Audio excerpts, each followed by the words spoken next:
ngo ni gute waba rukuruzi y'abantu?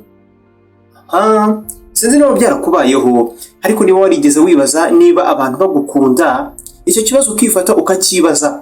Ndumva wowe ukeneye kwicara hamwe tukigana aya masomo 7, amasomo atuma uba umukundwa w'abantu, ugakurura abantu bakagukunda, kuko abantu bakagukunda bigakurenga wifashishije aya masomo 7 ngiye kukubwira kandi utavunitse. Ntabwo ntekereza ko hari umuntu utifuza kuba ari nta muntu babanye nabi muri societe, mbese ari umuntu w'abantu. Ni ubuzima tubamo, nta muntu wifuza kugaragara nabi. Mureke twiga aya masomo muri iki kiganiro agatabo cy'uyu munsi.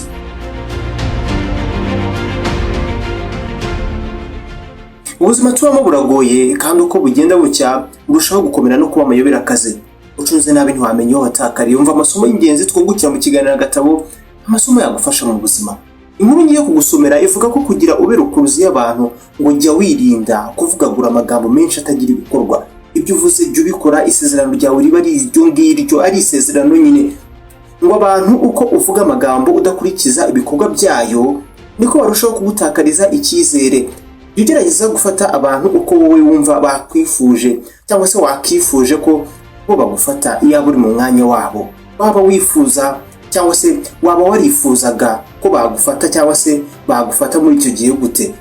Ntuzite kuko byaba bimeze kose, niba ushyira mu mwanya w'umuntu ukumva byari byiza ko yakagufashe nabi, mu rugero ngaho iyo uri we cyangwa se uri mu mwanya we, tubigenza gutyo nyine.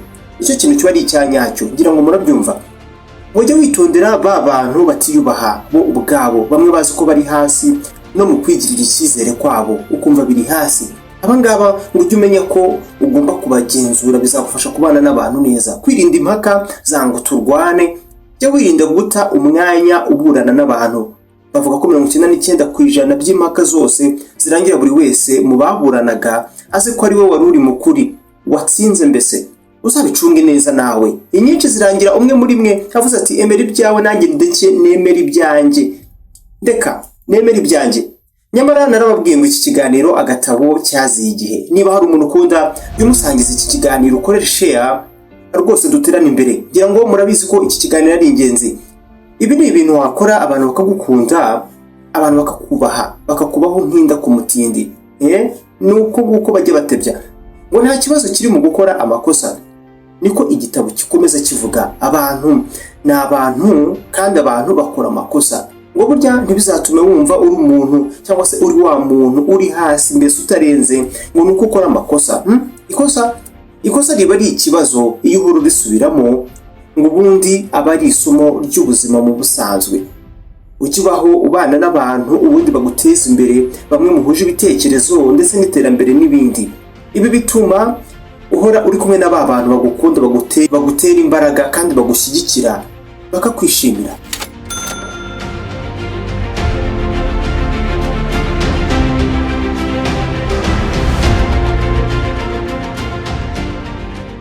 Buri wese nibyo akora.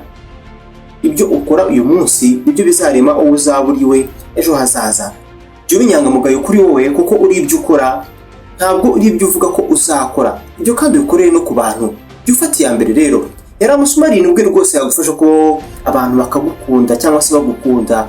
Hamwe abantu bibaza niba uri rukuruzi y'abantu bikabayobera. Twagiye ureba munsi y'video, ureba ahantu handitse ijambo subscribe, niho urakanda. Nibwo buryo ubasha kudushyigikiramo. Gushyigikira iki kiganiro agatabo ni ukureba hasi iyi video ugakanda handitse subscribe.